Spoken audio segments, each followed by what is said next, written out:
Sir Jasim start कर लिया।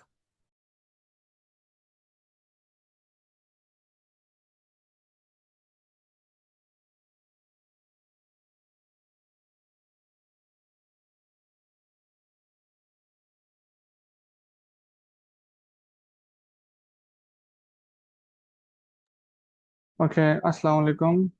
मेरा नाम मोहम्मद जासिम है और आज मैं ट्रेनर हूँ आज की क्लास का। तो स्टार्ट करने से पहले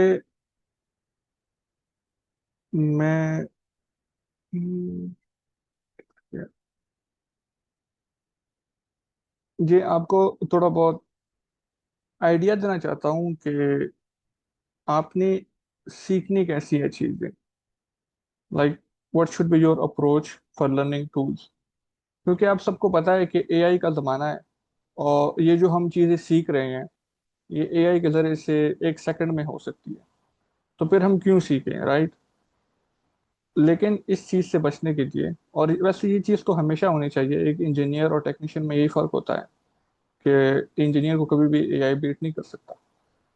तो लेकिन आजकल ना ये कंपलसरी हो चुका है कि एक नॉर्मल बंदा भी इंजीनियर होना चाहिए। तो ये थोड़ा बहुत माइंडसेट को सेट करने के लिए स्लाइड हैं, आप इसमें से क्वेश्चन भी कर सकते हैं कि हमारा अप्रोच क्या होना चाहिए कि learning tools versus becoming expert, developing the right mindset towards technical skill. तो आपको एक चीज ये समझनी चाहिए कि ये जो सारी चीजें हैं ये टूल्स हैं और टूल्स को यूटिलाइज किया जाता है। टूल्स सीखने से कोई एक्सपर्ट नहीं हो जाता। जो चीज आप उस टूल से करते हैं, जब वो चीज हो जाती है 100%, तो तब आपको एक्सपर्ट माना जाता है कि इसको इसका यूजेज आता है। तो कॉमन मिस्टेक क्या होता है, हम programming language Python, C plus plus, Java ये जब सीख लेते हैं, सीखने का मतलब क्या होता है, हमने एक वीडियो ट्यूटोरियल देखा, उसमें से हमने जावा की पूरी बेसिक सीख ली। मतलब सी आउट और एस आउट वगैरह जावा में होता है, उससे लेके क्लासेस फंक्शन सब कुछ सीख लिए। सीखने का क्या मतलब होता है कि वीडियो सिर्फ देख की और प्रोजेक्ट कोई नहीं बनाया। इस तरह पाइथन पे आए, पाइथन की एक ट्यूटोरियल फॉलो की, उसमें से सब कुछ सीख लिया, प्रिंट फंक्शन, फंक्शंस ही डेफिनेशंस और क्लासेस वगैरह सब कुछ हमने सीख ली। लेकिन एंड में जब वो ट्यूटोरियल खत्म हो जाता है तो हम फ्रीज हो जाते हैं कि हमें तो कुछ आता ही नहीं है। तो इस तरह सेम अप्रोच, फिर पाइथन की लाइब्रेरीज numpy वगैरह ये चीजें भी हम सीख लेते हैं। लेकिन हम स्ट्रगल करते हैं जब हम रियल प्रॉब्लम्स फेस करते हैं।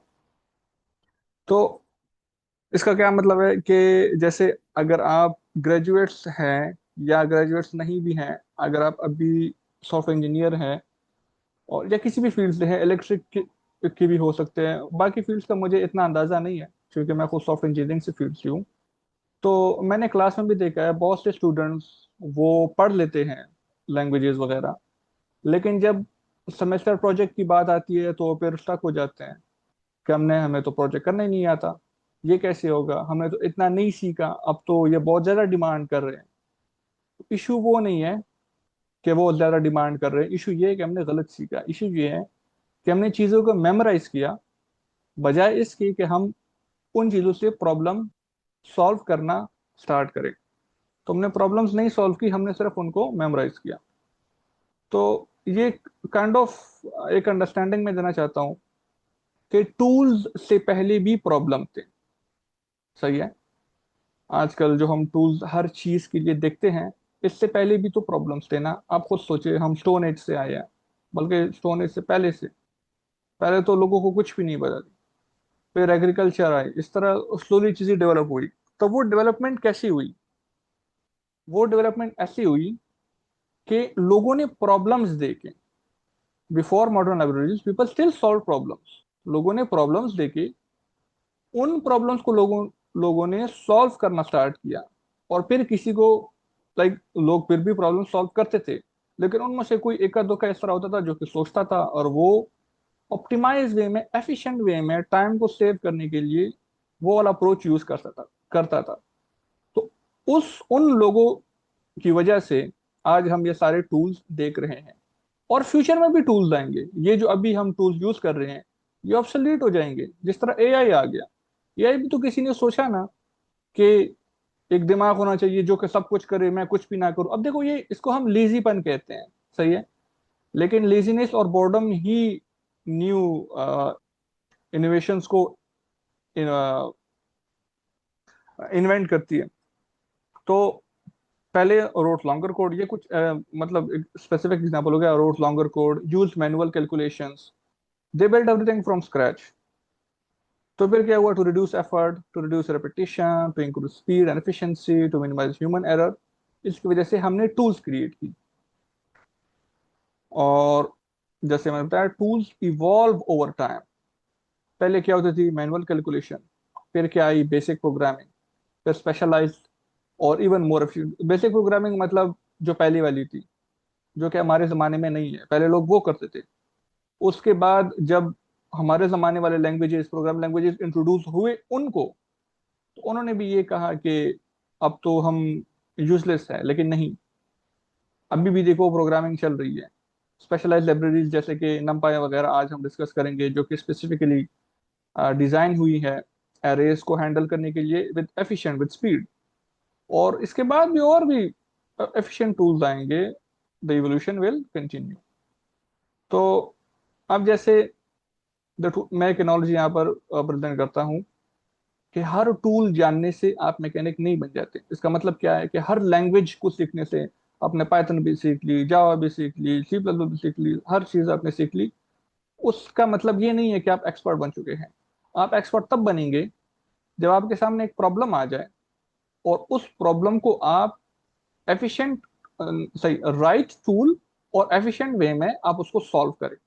तब लोग आपको एक्सपर्ट कहेंगे, वरना आप jack of all master of none हो गए। तो रियल स्किल क्या है? कि expertise is not knowing 100 libraries, expertise is recognising patterns in problems. और करेक्ट, आपका लर्निंग अप्रोच क्या होना चाहिए? कि आप प्रॉब्लम को समझें और उसके कंस्ट्रेंट को समझें, और फिर उसके बाद आपको समझ आना चाहिए कि अच्छा, अब इस प्रॉब्लम को सॉल्व करने के लिए अप्रोप्रिएट टूल कौन सा है। तो ये चीज आप करें, और आपका फिर माइंड फ्रीज नहीं होगा कि अच्छा, अब मैं इस प्रॉब्लम को कैसे सॉल्व करूं। और हाँ, एक लास्ट चीज, libraries are temporary, problem solving thinking is permanent. Problem हमेशा आएंगी, जब तक प्रॉब्लम्स हैं तब तक आपकी नीड है। प्रॉब्लम खत्म हो जाएंगी तो फिर आपकी नीड नहीं रहेगी, लेकिन प्रॉब्लम को ने हमेशा ही रहना है, इसलिए आपकी नीड रहनी है। तो प्रॉब्लम सॉल्विंग फ्यूचर है। और if you master thinking, you can learn any tool in weeks. Do not aim to become a library expert, aim to become a problem solver. Tools will change, thinking will not. तो इसके बारे में किसी का एक दो question है, वो ले लेते हैं, फिर मैं आज का सेशन स्टार्ट करूँ।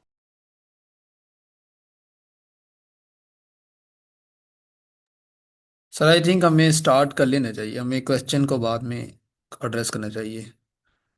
ओके सर, मैं स्टार्ट करता हूँ।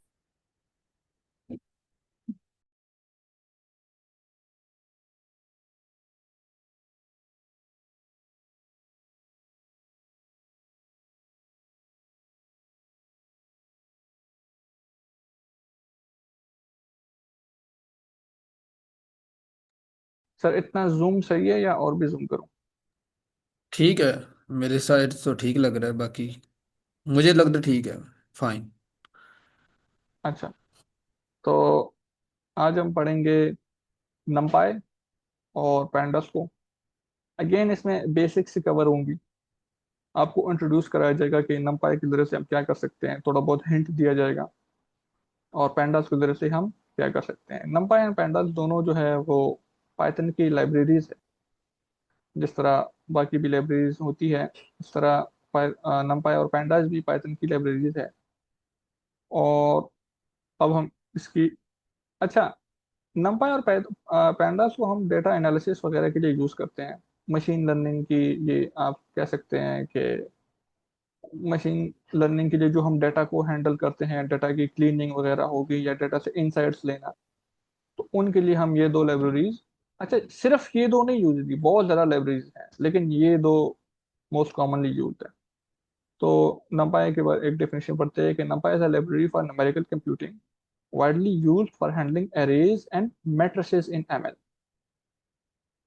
और नंपाई, अच्छा, अब देखिए, अब यहाँ पर एरेज का जिक्र है, और मैट्रिसेस का जिक्र है। मैट्रिसेस अगर किसी को नहीं पता, तो अगर किसी ने मैथ पढ़ी है तो वो हम ये करते थे, इसको मैट्रिक्स बोलते हैं। और एरेज भी काइंड ऑफ यही होती है, क्योंकि एरे जो है वो प्रोग्रामिंग का टर्म है, और मैट्रिक्स जो है वो मैथ का टर्म है, मगर दोनों सेम ही है। तो अगर आप लोग ये सोचे कि एरेज तो पाइथन के नॉर्मल प्रोग्रामिंग में भी है, जिसको हम लिस्ट बोलते हैं, तो फिर नमपाई क्यों? नमपाई इस वजह से, क्योंकि लिस्ट जो है वो स्लो है as compared to NumPy. NumPy को डिजाइन ही इस वजह से किया था ताकि फास्ट प्रोसेसिंग हो, क्योंकि मशीन लर्निंग एआई में हमें फास्ट प्रोसेसिंग चाहिए होती है। तो इस वजह से नमपाई को डिजाइन किया गया था। और अगर किसी को नहीं पता, तो पाइथन में हम लाइब्रेरी इस तरह इंपोर्ट करते हैं कि हम कीवर्ड लिख देते हैं इंपोर्ट, और लाइब्रेरी का नाम नमपाई, और उसके बाद हम एक एलियस भी दे सकते हैं। एलियस का क्या मतलब है? As NP. एनपी की जगह आप कुछ भी लिख सकते हैं, ये एक शॉर्ट हैंड एब्रिविएशन है। मैंने एनपी लिखा ताकि मुझे आसानी हो। तो एज एनपी का मतलब ये है कि अब बाद में अगर मैं ये ना लिखूँ ना, एज एनपी, तो यहाँ पे मुझे नमपाई डॉट इस तरह मुझे लिखना पड़ेगा। लेकिन मुझे ऐसे कि मैं पूरा का पूरा एक वर्ड लिखूं, मैं इसको शॉर्ट कर देता हूँ। तो हमने इस तरह लाइब्रेरीज को इंपोर्ट की। अब सबसे पहले काम हम ये देते हैं कि नंपाई की तरफ से हम एरेज को क्रिएट किस तरह करते हैं। तकरीबन ये 5 तरीके हैं, और भी हो सकते हैं, लेकिन ये 5 इधर डिस्कस हुए हैं। तो एनपी, जैसे हमने लाइब्रेरी का नाम मेंशन किया, डॉट अरे। डॉट हम तब यूज कर सकते हैं जब हम फंक्शन को कॉल करते हैं। तो np डॉट अरे, और फिर हमने ब्रैकेट में एक लिस्ट दे दी। तो ये आप देख सकते हैं कि ये 1 डायमेंशन अरे है, 1 2 3। और मतलब ये है कि जब हम np डॉट अरे करेंगे, तो ब्रैकेट के अंदर हम लिस्ट खुद से लिखेंगे। वो 1 डायमेंशन 2 डायमेंशन जितनी भी डायमेंशन होगी, वहां पर यहाँ पर हमने पूरी का पूरी लिस्ट देनी है। इसके बाद np डॉट जीरोज है। इसका क्या मतलब है? कि मुझे एक एरे चाहिए जिसमें सारी एलिमेंट जीरो हो, और उस एरेस की डायमेंशन क्या हो? उस एरेस की डायमेंशन तो इधर 2D है, और उसमें 2 रो हो और 3 कॉलम हो। तो इधर आप देख सकते हैं 2 रो है और 3 कॉलम है। और ये ऊपर वाली जो है np डॉट अरे, सिंगल 1 डायमेंशन की है। अब अगेन जीरोस के अलावा हम वंस भी क्रिएट कर सकते हैं, np डॉट वंस। और इधर हमने डायमेंशन क्या दिया है? 3 बाई 3, 3 रोज 3 कॉलम, ये वाली। अब ये क्या है? np dot arrange. अरेंज के जरिए से हम क्या कर सकते हैं? हमने स्टार्टिंग वैल्यू दी, हमने एंडिंग वैल्यू दी, और हम इधर स्टेप भी दे सकते हैं। ये आप समझ लें कि kind of like range function है पाइथन में, जिसमें हम स्टार्टिंग वैल्यू एंडिंग वैल्यू देते हैं और स्टेप भी दे सकते हैं। From 0 to 8 step 2।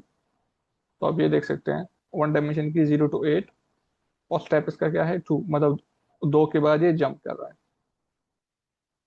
अब ये है line space. Line space 5 evenly space number between 0 and 1। इसको मैं इस तरह समझाऊंगा कि, चलो मैं ना इधर 2 कर देता हूँ। तो अब ये जीरो, स्टार्टिंग वैल्यू क्या है? 0, एंडिंग वैल्यू क्या है? 1। इसके दरमियान वैल्यू। अच्छा, ये क्या है कि आपको कितनी नंबर ऑफ वैल्यूज चाहिए? तो अब हमें 2 चाहिए। तो स्टार्टिंग वैल्यू 0, एंडिंग वैल्यू 1। सही है। तो ये तो 2 में फिट होता है, लेकिन अगर मैं 3 करता हूँ, तो ये इवनली डिवाइड हो जाएगी। 0, 0.5, 1। इस तरह जितना भी हम आगे जाएंगे, ये इवनली इवनली देखो, 0, 0.3, 0.6 और 1, ये इवनली डिवाइड होती जा रही है। तो कुछ सिनारियोज आ सकते हैं जिसमें हमें 0 और 1 के दरमियान वैल्यूज चाहिए होती है। तो अब ये देखिए 0, 0.25, 0.5, 0.75 और 1। ये लाइन स्पेस की वजह से हम इस तरह से भी एरेज को क्रिएट कर सकते हैं। अब हमने यहाँ पे एक एरे क्रिएट की है, जो कि है 3 डायमेंशन की। हमने np डॉट अरे का फंक्शन यूज किया हुआ है, और इसमें से ये स्पेसिंग जो मैंने दी है इसका कुछ मतलब है। ये जो स्पेसिंग है ये मैंने खुद दिया है।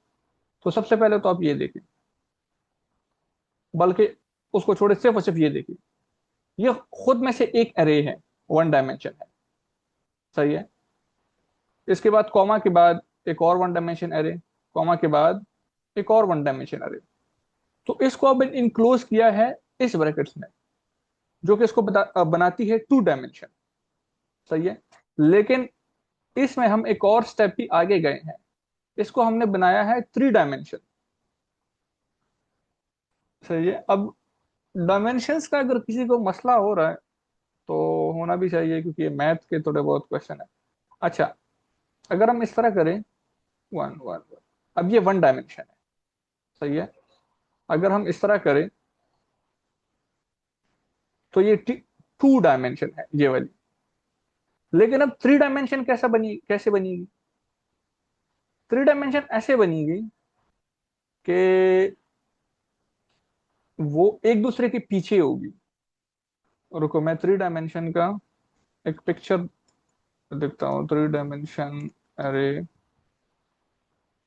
प्रेजेंटेशन अगर कोई आ जाती है, ये रहा, ये थ्री डायमेंशन है। ये शो, सर ये शो हो रहा है ये पिक्चर? जी जी, और एस। अच्छा, तो अब इसमें मैं आपको समझाता हूँ कि ये कैसे थ्री डायमेंशन है। जैसे देखें, ये हमारा वन डायमेंशन हो गया। अगर फिर इसके कॉलम्स भी आ गए तो ये हमारा टू डायमेंशन हो गया। लेकिन ये एक दूसरे के पीछे स्टैक्ड है, मतलब इसके पीछे एक और भी टू डायमेंशन का है, इसके पीछे एक और भी टू डायमेंशन, इसके पीछे एक और भी टू। तो ये क्या हो गया? ये फिर थ्री डायमेंशन हो गए। इस तरह फिर डायमेंशन बढ़ते रहते हैं। खैर, हमने डायमेंशन पे अपना टाइम वेस्ट नहीं करना, जस्ट आपको एक काइंड ऑफ आइडिया देना था, क्योंकि डायमेंशन हमारा नहीं है टॉपिक। और अच्छा, एरे नमपाई में फिर यूजफुल फंक्शंस भी हमें दिए गए हैं डेटा को थोड़ा बहुत एनालाइज करने के लिए, उसमें से थोड़ा बहुत उस पर फंक्शन वगैरह अप्लाई करने के लिए। तो सबसे पहले अगर हमने किसी एरे का शेप मालूम करना हो तो हमने एरे डॉट शेप लिया, उसमें ये पहला वाला डायमेंशन है, फिर रोज है, फिर कॉलम्स है। तो सॉरी, इस तरह नहीं है, ये है, मैं समझाता हूँ। ये तीन वैल्यूज गिवन है। तीन वैल्यूज इसलिए गिवन है क्योंकि ये एरे भी तीन डायमेंशन की है। तो इसमें ये वन है, और ये थ्री रोज है, और ये टू कॉलम्स है। अब ये वन जो है, ये वो पहले वाले डायमेंशन को, मतलब ये कि एक ही स्टैक है, इसके पीछे कोई और स्टैक नहीं है। अगर हमने इसको दूसरा स्टैक बनाना हुआ तो हम इसको कॉपी कर देंगे इस तरह, इधर हम कॉमा कर देंगे, हम एक और टू डायमेंशन की एरे पुट कर देंगे। तो अब ये देखो, ये दो हो गई। अब इसको क्या बोलते हैं ये तो मुझे नहीं पता, मैथ में मैंने भी इतना नहीं पढ़ा, लेकिन ये सर दोनों तो मैं मुझे पता है यहाँ पे कि ये। एक चीज ऐड करूंगी कि अभी यहाँ पे आपने कहा कि यहाँ पे थ्री रोज और वन कॉलम है, वैसे ही टू ना? Columns, two columns. No sir, अगर आप मैट्रिक्स की बात करते हैं तो ये one row as a three column है। मैम ये थ्री डायमेंशन अरे है, ये या two sir, dimension. I know three dimension array, okay. Because I am mathematics student sir. Yes exact, okay, thank you. अच्छा सही है, तो फिर हम थ्री डायमेंशन में ये फर्स्ट वाले को क्या बोलेंगे कि ये क्या है?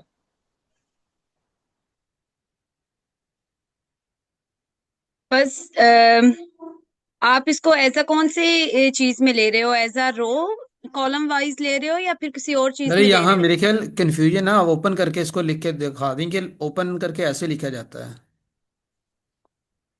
सर अगर मैं इसको प्रिंट करता हूँ ना, ये थ्री डायमेंशन, तो ये प्रिंट भी नहीं होता। वो पिक्चर मैंने इस वजह से ही दिखाई थी। तो ये देखो, ये इस तरह मैम प्रिंट होता है। तो ये एक टू डी अरे है, और ये दूसरी टू डी अरे है। अब ये टू डी अरे कॉमा टू डी अरे, तो ये अगर हम इस तरह करेंगे, अगर बहुत ज्यादा टू डी अरे इकट्ठी हो जाएंगी तो वो थ्री डायमेंशन अरे बनाता है। कैसा ही है मैम, मैम साहब? Yes sir, yes sir. जी। तो वैसे हम जो डिस्कस कर रहे हैं वो काइंड ऑफ टेक्निकल साइड ही है, कि फिर इसको, अब जैसे अगर हमारे पास प्योर टू डी अरे है तो हम बोल सकते हैं कि एक टू डी अरे में थ्री रोज है एंड टू कॉलम्स है। लेकिन अब अगर थ्री डायमेंशन अरे है तो फिर उसको हम किस तरह बोलेंगे, लाइक बोलने की सूरत में? एक्सक्यूज मी सर, मैं कुछ ऐड करूँ यहाँ पे? जी सर, जरूर। अच्छा, यहाँ पे अगर हम लोग थोड़ा इसको सिंप्लीफाई करके देखें ना कॉन्सेप्ट को, ये शेप का फंक्शन ये बता रहा है इन केस ऑफ थ्री डायमेंशन कि ये जो पहला वाला टू है ना, ये हमारे पास बता रहा होता है ब्लॉक, कि आपके पास जो आपका मैट्रिक्स है उसका ब्लॉक कौन सा है, ब्लॉक जीरो है, ब्लॉक वन है, या ब्लॉक टू है। उसके बाद आगे फॉलोइंग थ्री जो है वो हमें पहले से पता है कि वो रोज बताती है, और सेकंड जो टू है वो कॉलम बताती है। इस तरह अगर आपको थोड़ा स्लाइसिंग या इंडेक्सिंग का कॉन्सेप्ट याद हो, उसके अंदर हम लोग ऐसे करते हैं ना कि फॉर सपोज टू की जगह हम लोग कॉलन लगा देते हैं, कॉमा, फिर ये ऐसे रहने देते हैं, कॉमा टू। तो इसका मतलब क्या हुआ कि जो कॉलन का मकसद ये है कि उसने पूरे ब्लॉक को कंसीडर करना है। अगर हम लोग कॉलन की जगह वन लगा देंगे ना, तो वो पहले वाले ब्लॉक को उसकी फर्स्ट या सेकंड कॉलम या रो जो भी हमारे पास सिनेरियो होगा वो कंसीडर करेगा। तो इस तरह कहने का मकसद ये है, टू सम अप, कि ये जो शेप का पहला एलिमेंट ये ब्लॉक बताता है, second row and third column. I hope it clears in case of three dimension. Yes sir, sir in three dimension ये क्लियर हो चुका है जी। तो जी। अ, अच्छा, तो अगर हमारे पास दो हो तो रो और कॉलम है, अगर हमारे पास थ्री डायमेंशन हो तो ब्लॉक है, इस तरह फोर फिफ्थ जिस तरह आप जा सकते हैं जितना आपकी प्रोग्राम को जरूरत है। तो फिर शेप आपको बताएगा कि उसमें से क्या है और क्या नहीं है। तो अभी मैंने फोर डायमेंशन एरे क्रिएट की है। तो जस्ट इन अंडरस्टैंडिंग की शेप हमें बताता है कि हमारी रोज और कॉलम वगैरह कितनी है हमारी एरे में। अच्छा, एक सिंपल सा फार्मूला है, अगर मैं यहाँ वो ऐड कर दूं, अगर कलेक्शन ऑफ मतलब वन पॉइंट होगी ना, मतलब एक जिसमें नंबर होगा तो वो जीरो डी। अगर कलेक्शन ऑफ वन डी होगा तो वो टू डी हो जाएगा, कलेक्शन ऑफ टू डी करेंगे तो वो थ्री डी हो जाएगा, इस तरह थ्री डी की कलेक्शन करेंगे तो वो फोर डी होगा, सिमिलरली फाइव और सिक्स। तो ये एक इस तरह भी याद रखा जा सकता है। Exactly exactly। सर आपने बहुत जबरदस्त फॉर्मूला बताया। Collection of x D is equal to x plus one dimension array. X minus one, like उससे पीछे वाले की collection, collection of n minus one is called वो एन, लाइक थोड़ा सा ये।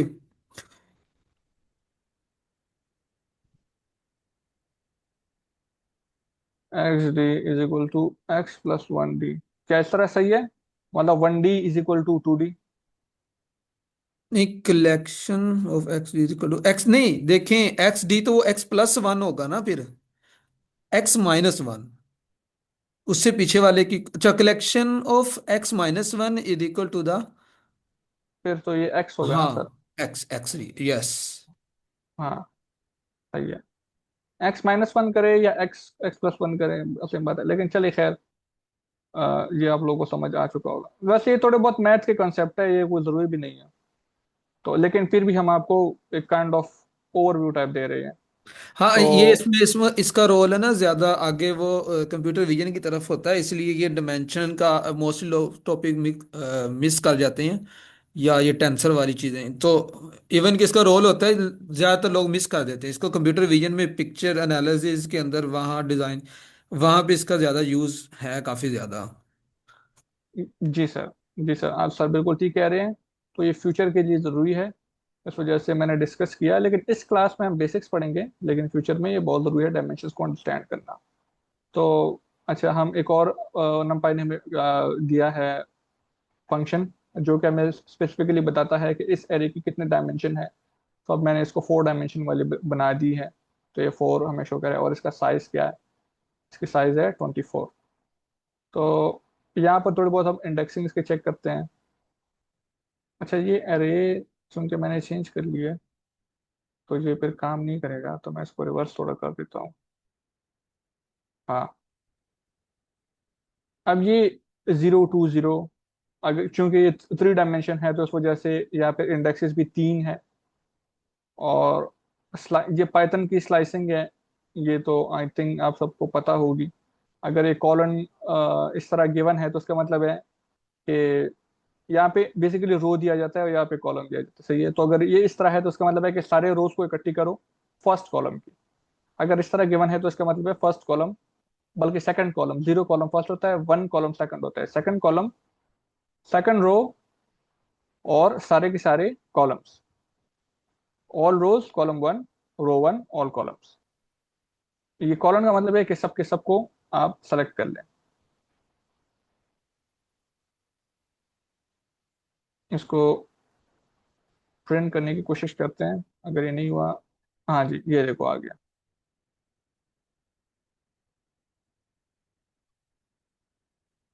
अब थोड़ा मैथमेटिकल ऑपरेशन भी मैंने जिक्र किया था कि नमपाई मैथ एरेस को फास्ट बनाने के लिए यूज हुआ है, तो इसमें जाहिर सी बात है फिर मैथ के ऑपरेशन भी हमें गिवन है, एडिशन, सब्ट्रैक्शन, मल्टीप्लिकेशन, डिवीजन, और डॉट प्रोडक्ट भी गिवन है। ये डॉट प्रोडक्ट और क्रॉस प्रोडक्ट वगैरह ये आगे मशीन लर्निंग में उसका होगा। जैसे जैसे डॉट प्रोडक्ट क्रॉस प्रोडक्ट में ये है कि एक है वो मैट्रिक्स मल्टीप्लिकेशन और एक है नॉर्मल वाला मल्टीप्लिकेशन, इसमें सिर्फ फर्क यही है।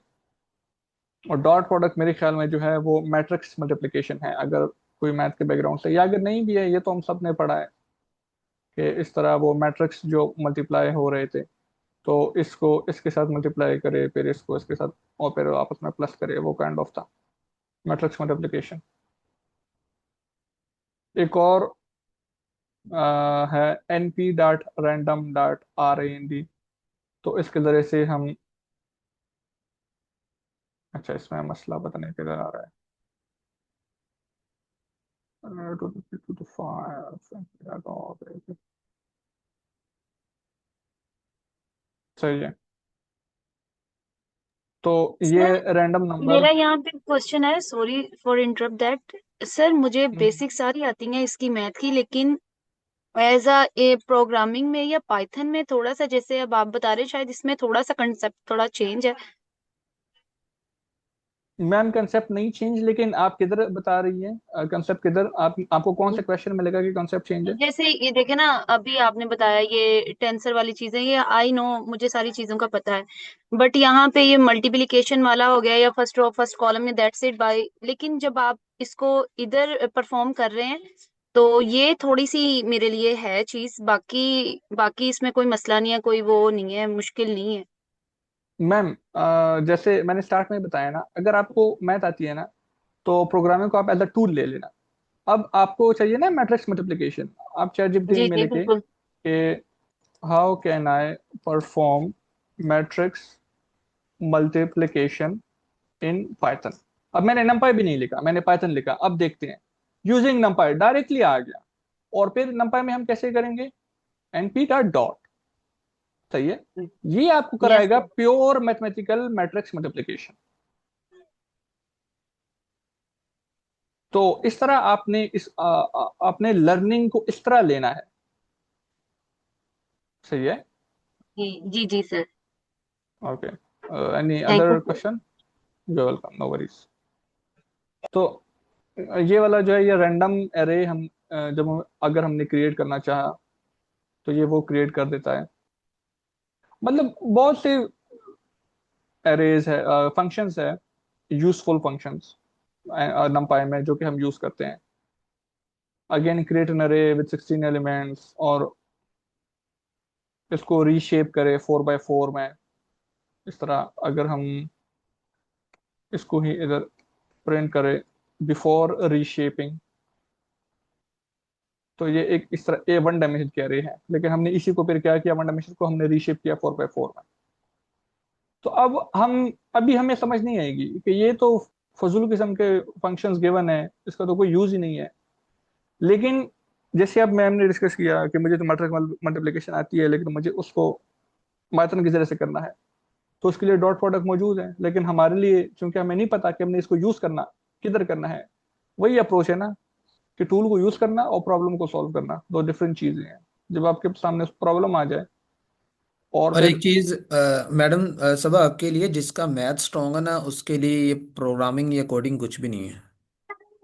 ये इसी से निकला सारा कुछ।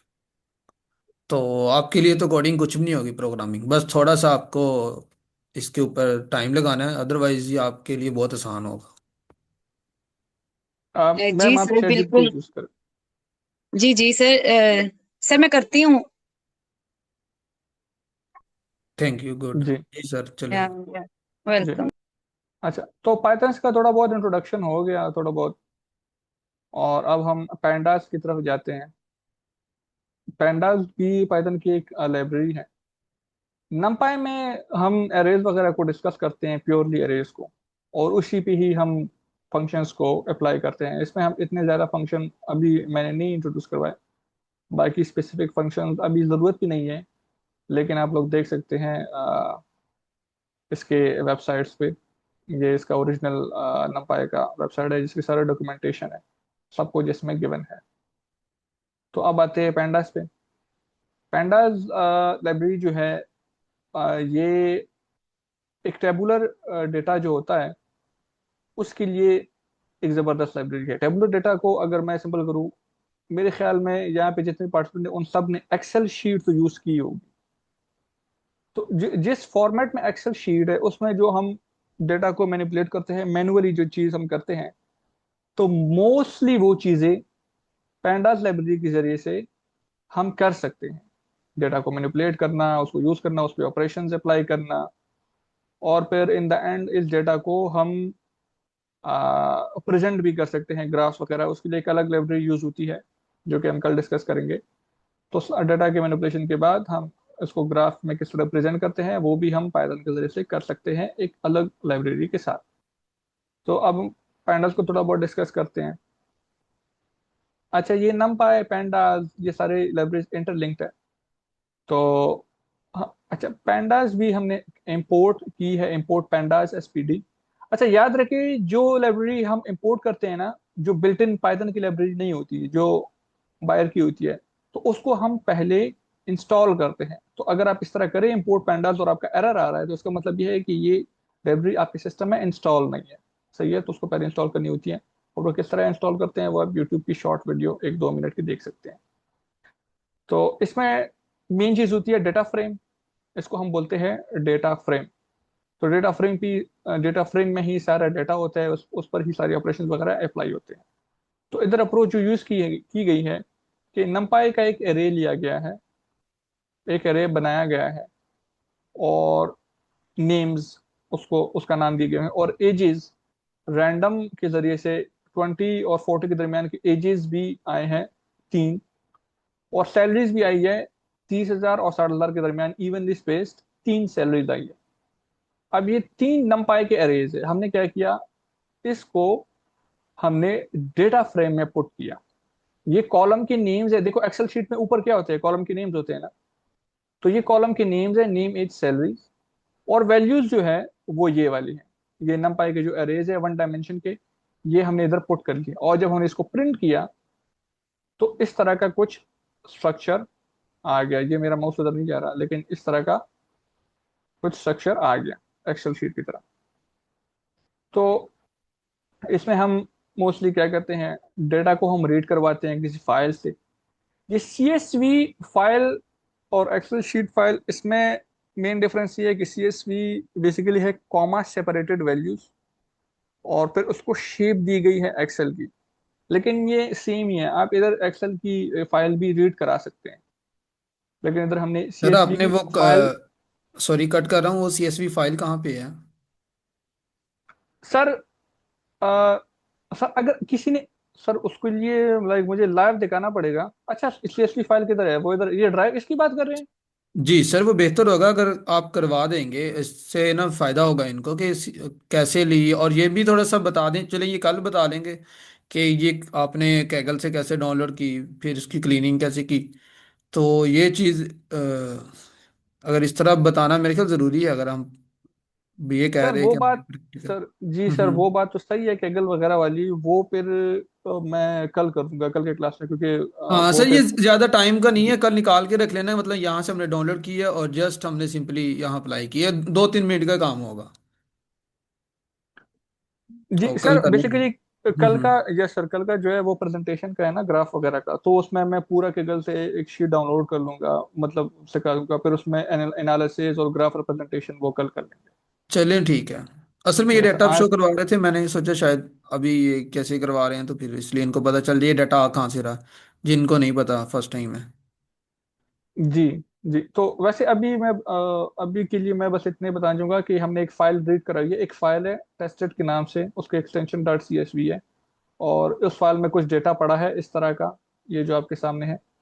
तो वो हमने पांडास के जरिए से रीड करवाई है और फिर उसके हमने फर्स्ट 5 एलिमेंट्स को शो कराया गया है।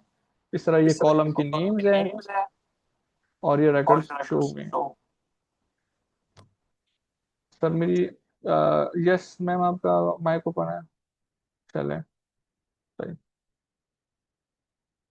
बेसिक एक्सप्लोरेशन हम करेंगे अगेन। डीएफ डॉट शेप, रोज और कॉलम्स यहाँ पे रह गए। 418 रोज है जिसको हम रेकॉर्ड्स भी कहते हैं, और 12 कॉलम्स है जिसको हम फीचर्स भी कहते हैं। डीएफ डॉट इन्फो, इन्फो एक फंक्शन है जिसके जरिए से हम data types and non null counts, ये हम वगैरह, इन्फो में सारे कॉलम्स के नेम आ गए, उसमें रिकॉर्ड्स आ गए। और नॉन नल मतलब ये है कि इसमें कोई भी ऐसा ऐसी वैल्यू नहीं है, ऐसी वैल्यू नहीं है जो कि नल है, क्योंकि कुछ डेटा में होता है जिसमें वैल्यूज नल होती है, मतलब मिसिंग वैल्यूज होती हैं। तो ये हमें ये भी शो कराता है कि मिसिंग वैल्यू है या नहीं है। तो इधर हमें पता चला कि मिसिंग वैल्यू हमारे पास नहीं है। और हर कॉलम का डेटा टाइप क्या है, इंटीजर है, ऑब्जेक्ट है, फ्लोट है, ये भी हमें इधर, ये बेसिकली हम एनालिसिस कर रहे हैं ना, एनालिसिस के लिए ये चीजें हमें चाहिए होती है, हमें देखना होता है कि डेटा में क्या है क्या नहीं है। अच्छा, एक और फंक्शन डीएफ डॉट डिस्क्राइब, ये जो है ये बेसिक स्टेटिस्टिक्स के फंक्शन इस मत से अप्लाई कर देता है। जैसे सबसे पहले काउंट कर देता है क्या कॉलम की वैल्यूज कितने टोटल वैल्यूज है। अब इसका मीन क्या है, मीन मतलब एवरेज। फिर इसका स्टैंडर्ड डेविएशन क्या है, ये फार्मूलेज इस पे अप्लाई होते हैं हर कॉलम पे। पैसेंजर आईडी का मीन, इस पे तो खैर ये जरूरी नहीं है, लेकिन अगर हम मीन एज पे देखे तो एवरेज बंदा हमारे पास 30 साल का है। और स्टैंडर्ड डेविएशन इसका स्प्रेड कितना है, तो 14 ईयर्स का डिफरेंस है फ्रॉम मिनिमम टू मैक्सिमम। नहीं, इस तरह नहीं है, स्टैंडर्ड डेविएशन वो मैथ वाली अच्छे बता सकते हैं, लेकिन ये स्प्रेड को प्रेजेंट कर सकते हैं। अच्छा, मिनिमम वैल्यू हमारे पास कितने है, 0.17 है। मैक्सिमम वैल्यू कितना है, मैक्सिमम बंदा 76 साल का भी है। ये इस तरह 25% वैल्यूज, 50% वैल्यूज कितने हैं, 75% वैल्यूज, तो मतलब 75% जो वैल्यूज है वो 39 साल के हैं, 39 वैल्यूज हैं। तो इस तरह के बेसिक स्टेटिस्टिक्स के फंक्शंस हर कॉलम पे अप्लाई होते हैं। सिर्फ और सिर्फ डीएफ डॉट डिस्क्राइब से आपको सारे के सारे चीजें मिल जाती हैं इजीली। अच्छा, अगर हमारे पास मिसिंग वैल्यूज है, ये बहुत इंपॉर्टेंट चीज है, ये हमें हर डेटा में करना होता है। चूंकि एल डेटा में नहीं है, लेकिन फिर भी इधर शो किया हुआ है कि अगर हमारे पास मिसिंग वैल्यूज है तो हम इसको किस तरह डील करते हैं, किस तरह मिसिंग वैल्यूज को हम फेल करते हैं। अच्छा, ये मिसिंग वैल्यूज भी खुद में एक एक कह सकते हैं कि एक बहुत बड़ा टॉपिक है। लेकिन यहाँ पर जस्ट मैं ये बताता हूँ कि सपोज अगर हमारे पास एज वाले कॉलम में कुछ वैल्यूज मिसिंग है, सही है, तो उसको हमने कैसे फिल किया, उसको हमने ऐसे फिल किया कि एज का जो कॉलम है उसका हमने एवरेज लिया, और जो मिसिंग वैल्यूज थी उसमें हमने इसको इन प्लेस कर दिया। सही है। ये डॉट फिल एन ए जो है ये फिल नल वैल्यूज को, एन ए का मतलब है not available, null fill null values को फिल करता है। लेकिन किस चीज से फिल करता है, जो हम नेक्स्ट ब्रैकेट में देंगे। और नेक्स्ट ब्रैकेट में हमने क्या दिया है, हमने दिया है कि इसी एज वाले कॉलम का एवरेज ले लो, और जिधर जिधर मिसिंग वैल्यू है वो एवरेज वाली वैल्यू उधर पुट कर दो। तो ये मतलब पांडास में ऑलमोस्ट हर चीज मैथ की अवेलेबल है जो कि आपको चाहिए डेटा मैनिपुलेशन के लिए। अच्छा, अगेन एक न्यू, अच्छा, हम कॉलम को हम ड्रॉप कैसे, ड्रॉप का मतलब है डिलीट, डिलीट हम कैसे कर सकते हैं। तो कॉलम की डीएफ डॉट ड्रॉप का एक फंक्शन है जिसमें हमने कॉलम्स इज इक्वल टू, यहाँ पे सारे कॉलम के नेम है जो कि हमने ड्रॉप किए, जो कि हमने डिलीट किए। In place equal to true का क्या मतलब है, in place equal to true का मतलब ये है कि जो डीएफ, जो हमने डेटा फ्रेम बनाया है, जो कि इधर अगर मैं ऊपर जाऊं, ये डीएफ इज इक्वल टू, ये हमने एक डेटा फ्रेम बनाया है। तो इन प्लेस का क्या मतलब है कि चेंजेस इसी में ही करो, मतलब एक न्यू डेटा फ्रेम रिटर्न ना करो जिसमें से ये वाले कॉलम ड्रॉप होंगे। यही जो डेटा फ्रेम है इसी में से ही आप ये कॉलम ड्रॉप करो। लेकिन अगर आपको ये ऐसा नहीं चाहिए, अगर आपको एक न्यू कॉलम चाहिए जिसमें चेंजेस हो, तो सिर्फ ये in place equal to true है, ये आप इसको हटा सकते हैं, तो वो फिर एक new data data frame return करेगा। अच्छा, अगेन जब हमने इस पे पैंडा df.info किया, तो देखिए अब जो कॉलम्स है वो कम है, 5-6 कॉलम्स है, लेकिन पहले ज्यादा थे। अच्छा, हेड के जरिए से हम फर्स्ट 5 रिकॉर्ड्स को शो करते हैं, क्योंकि जाहिर सी बात है जो डेटा जो होता है वो तो हमारे पास कभी कभार थाउजेंड एंड मिलियंस में भी होता है, लेकिन हम सिर्फ देखने के लिए कि लोड हुआ या नहीं हुआ, वो उसके हम फर्स्ट 5 एलिमेंट्स को हम प्रिंट करा देते हैं कि सही तरीके से लोड हुआ या नहीं। अब इसमें स्लाइसिंग भी आ जाती है, I L O C. I L O सी में हम क्या, सेम रोज एंड कॉलम्स, जिस तरह हम पाइथन में स्लाइसिंग करते हैं उस तरह हम डेटा फ्रेम भी स्लाइसिंग हमें प्रोवाइड करता है, लेकिन बस सिर्फ ये कीवर्ड हमने ऐड करना है, I L O C, I locate, इस तरह आप कह सकते हैं। और अगेन ये कॉलन गिवन है, लेफ्ट और राइट में कुछ भी नहीं है, इसका मतलब है कि सारे के सारे रोज ले लो, और वन गिवन है और फिर कॉलम आगे गिवन है। इसका क्या मतलब है कि जीरो वाले कॉलम को छोड़ के बाकी सारे ले लो, ऑल रोज, इसकी वजह से all columns accept first one, zero वाले कॉलम को छोड़कर वन से स्टार्ट करें सारे। अच्छा, अब अगर हम कॉलम का नेम लिख लें, df, और स्क्वायर ब्रैकेट्स में कॉलम का नेम लिखे, तो इसका मतलब यह है कि ऑल रोज मतलब all records only of this column, जो कि ये सर्वाइव वाला कॉलम है, लास्ट कॉलम नहीं, only of this specific column, only of this specific column, जो कि हमारे में क्या नाम है इसका, सर्वाइव्ड नाम है। तो अगेन यहाँ पे x जो है उसको प्रिंट किया गया है, और यहाँ पे y को प्रिंट किया गया है, तो y में देखिए सिर्फ सिर्फ सर्वाइव का कॉलम आया है, और इधर ऑल आपने कॉलम एक्सेप्ट दोस्त फर्स्ट भी वन। बनाया ना।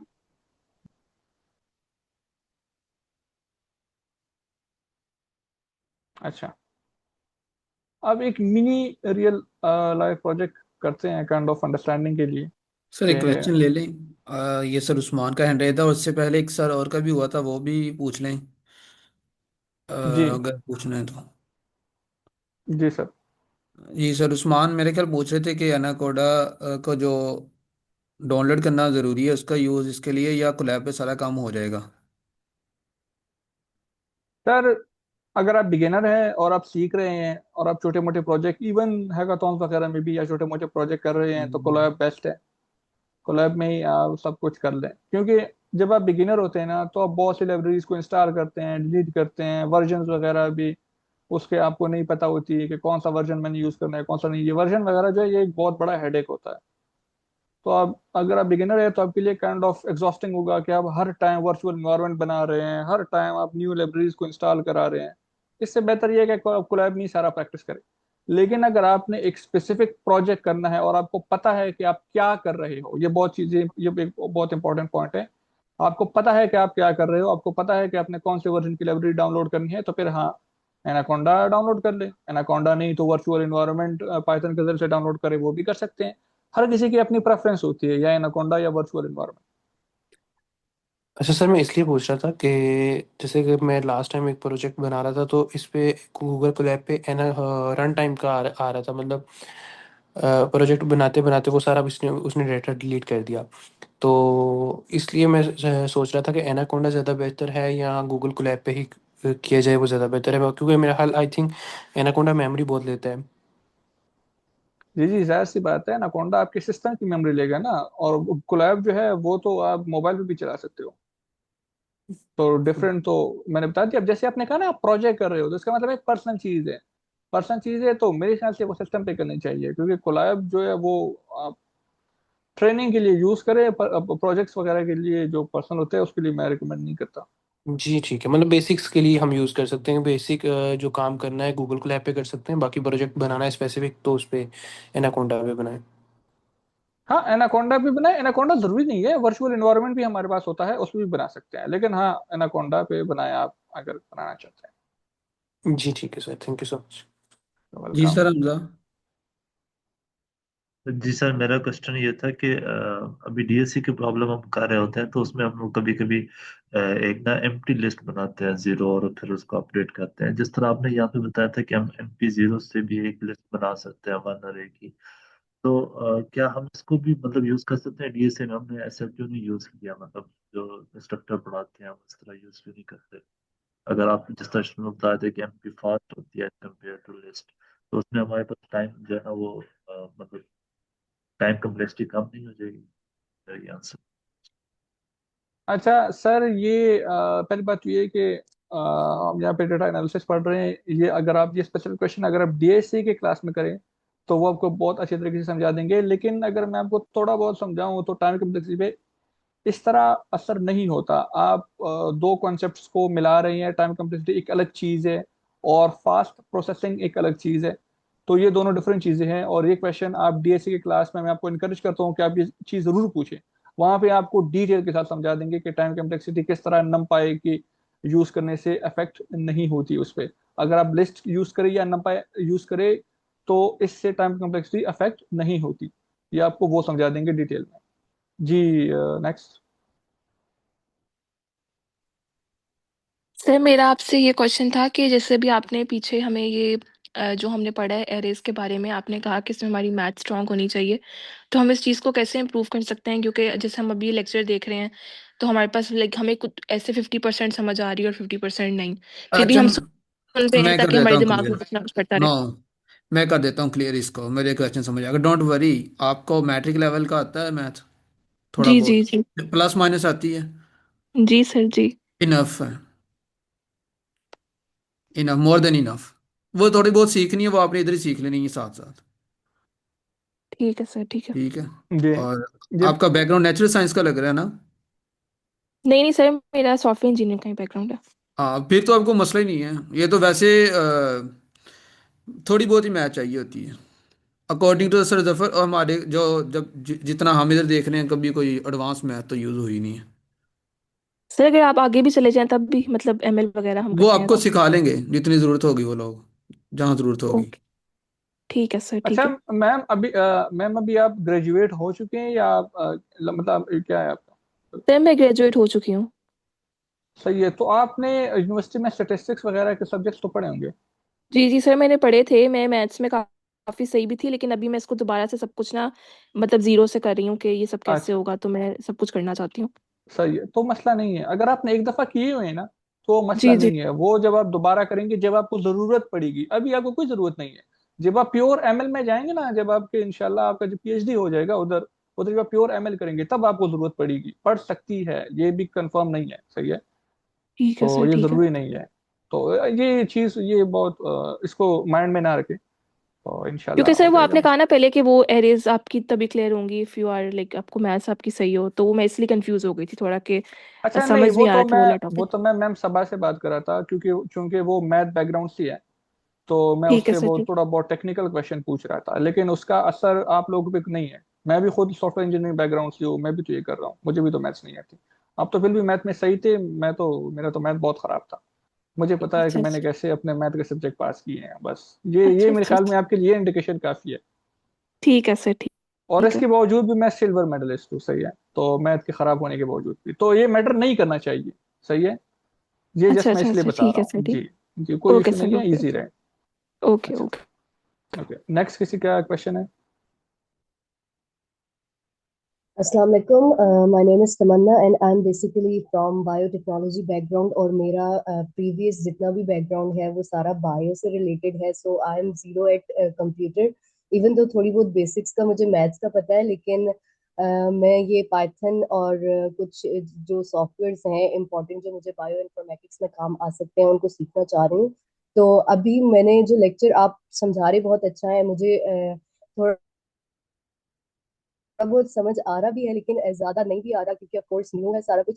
सो मैं ये पूछना चाह रही थी कि अगर आपके नेक्स्ट लेक्चर से पहले आप क्या रिकमेंड करेंगे कि मैं उन बेसिक्स को थोड़ा लर्न कर लूँ ताकि मुझे सही अच्छे से नेक्स्ट जो लेक्चर है वो ओके, समझ आ सके। मैं ये क्वेश्चन ले लेता हूँ, सॉरी अगर आप इजाज़त दें तो। मैडम, जी जी सर, आपकी जरूर जरूर। ग्रेजुएशन हो चुकी ना? नहीं, मैं अभी पढ़ रही हूँ, फिलहाल मैं 8th सेमेस्टर में हूँ। ओके, तो आप ये फर्स्ट क्लास आपकी? जी जी जी, मेरी फर्स्ट क्लास है आज। तो डोंट वरी, जितना समझ आया ना उतना रख लें। और अपने आप को दूसरा देने की जरूरत नहीं, धक्का के आपको समझ नहीं आया कल तक ये सारा देख के जाना है। और मैथ्स के बारे में भी परेशान होने की जरूरत नहीं है। आपका डिग्री कौन सी थी? बायोटेक्नोलॉजी है। बायोटेक्नोलॉजी, और आपके लिए बहुत ज़्यादा इंपॉर्टेंट है ये। ठीक है, सीखना। तो जी इससे जी पहले थोड़ा सा ना वो बेसिक्स हैं, पाइथन के कोर्सेज चल रहे हैं तो वो ले लें। जो आईकॉर्ड पे बेसिक के चल रहे हैं तो वो लें। और ये आपके लिए बहुत ज़्यादा ज़रूरी है सीखना, ठीक है। और पहले आप पाइथन के वो थोड़ा बेसिक सीख लेंगे ना, 5-6 दिन का काम होगा आपके लिए। तो फिर इधर आ जाएं तो नेक्स्ट क्लास में मत जो इधर समझ आ रहा है बस उतना रख लें। बर्डन सर पे सवार करने की ज़रूरत नहीं है। ठीक है। ठीक तो है, ठीक है, हाँ, थैंक यू सो मच। या अच्छा लेकिन मैं बी इसमें बी रेगुलर, ये एक बहुत इंपॉर्टेंट चीज़ है आपके लिए। जी जी सर। अच्छा मैं इसमें एक चीज़ और ऐड करना चाहूँगा। अगेन मैं इस चीज़ पे एम्फोसाइज कर रहा हूँ कि ये बूट कैम्प है। बूट कैम्प में हम आपको बहुत ज़्यादा चीज़ों से इंट्रोड्यूस करवाएंगे, बहुत ज़्यादा। उन उस हर एक चीज़ को सीखने के लिए अगर आप प्योरली उसको सीखेंगे, एक एक दो दो महीने लगेंगे। लेकिन ये चीज़ आपने नहीं करनी। आपने सिर्फ ये रिकॉग्नाइज करना है कि अच्छा ये काम हो रहे हैं। अगेन आज जो फिर मैंने स्टार्ट में क्या बताया, आपने प्रॉब्लम सॉल्वर बनना है। आपको सिर्फ पता होना चाहिए कि ये चीजें भी दुनिया में अवेलेबल है जो कि मुझे हेल्प कर सकती है किसी प्रॉब्लम को सॉल्व करने में। फिर अगर कोई प्रॉब्लम आपके सामने आता है बायोटेक्नोलॉजी के रिलेटेड, फिजिक्स के रिलेटेड, सॉफ्टवेयर इंजीनियरिंग के रिलेटेड, आपके जहन में होगा कि अच्छा यार नंपाई भी एक लाइब्रेरी थी जो कि मुझे नंबर में काम कर सकती है, इजी बना सकती है। क्यों ना मैं अपने प्रॉब्लम को उस वो नंपाई इंट्रोड्यूस कराऊं, अपने काम आसान करूं। तो आप इन सारी चीजों को इस तरह ले, आप ये ना ले कि भाई अभी नंपाई है तो मुझे अभी सीखना है। नहीं, आपने इस तरह नहीं करना। तो अपना टाइम भी बचाए, अपनी एनर्जी भी बचाए, और स्मार्ट रहे। हार्ड वर्किंग नहीं रहे, हार्ड वर्किंग विद स्मार्टनेस, ये चीज सही है। ओनली हार्ड वर्किंग नहीं रहे, क्योंकि काम तो मजदूर भी करता है। जी okay sir, thank you next. So much.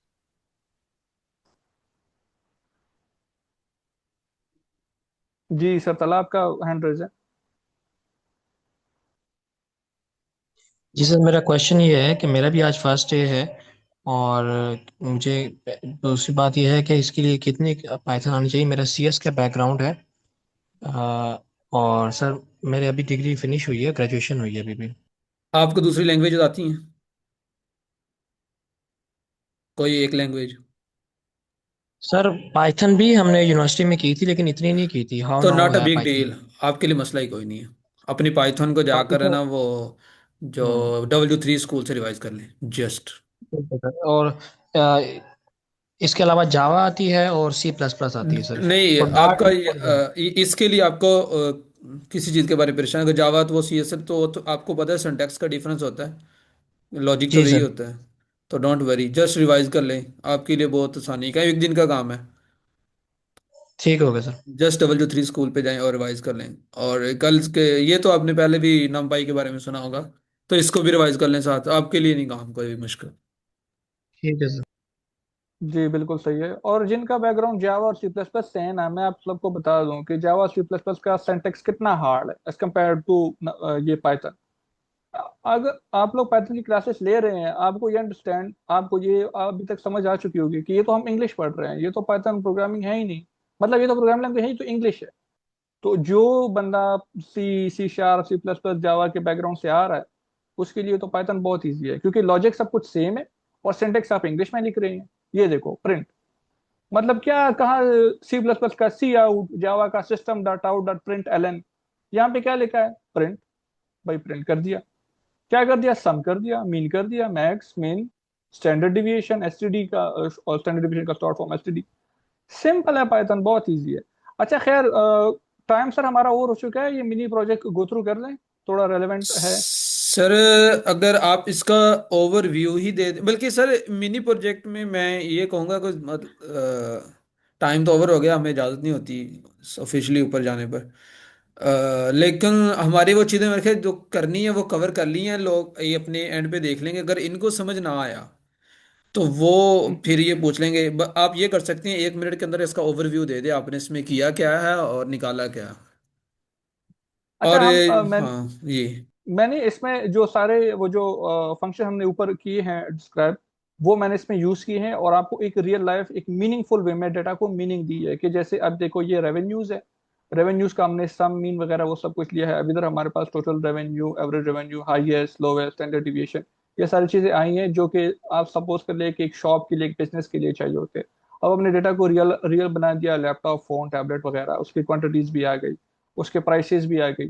फिर हमने इसको डेटा फ्रेम में बना दिया कि इस डेट पे ये हुआ, इतने लैपटॉप फोन वगैरह आए, इसकी क्वांटिटीज ये थी, प्राइसेस ये थी। और फिर हमने रेवेन्यू मालूम करने के लिए क्वांटिटी और प्राइस को आपस में मल्टीप्लाई। अब देखो रेवेन्यू का टेबल हमारे पास, कॉलम हमारे पास नहीं था, लेकिन अब हम कॉलम हम ऐड भी कर रहे हैं ना। तो क्वांटिटी और प्राइस को जब हमने आपस में मल्टीप्लाई किया तो हमारे पास रेवेन्यू बन गया। मैथ की हमने थोड़ी बहुत कैलकुलेशन की। उसके बाद हमें टोटल रेवेन्यू चाहिए कि इन दिनों में हमारे पास टोटल कितना हमारे पास चीजें सेल हुई हैं, टोटल वैल्यू उसकी 9,000 है। अब which product generated most revenue, इस तरह ग्रुप बाय हमने किया कि हर एक प्रोडक्ट की टोटल रेवेन्यू की। अब देखो लैपटॉप हमारे पास 2-3 दफा मेंशन है, इसके बहुत से डेटों पे हैं, तो हमने देखना है कि इन पूरे 4-5 दिनों में, एक वीक में मेरे ख्याल से, हाँ, तो लैपटॉप ने कितना रेवेन्यू किया, 3,000 किया, फोन ने कितना किया, टैबलेट ने किया। इस तरह हम सेपरेट भी देख सकते हैं।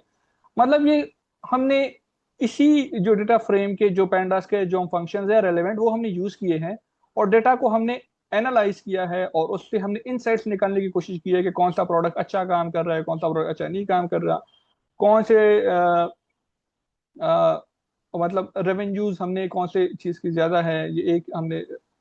और एवरेज ऑर्डर वैल्यू क्या है, सारी चीजें 1,500 में एवरेज में बिकी हैं।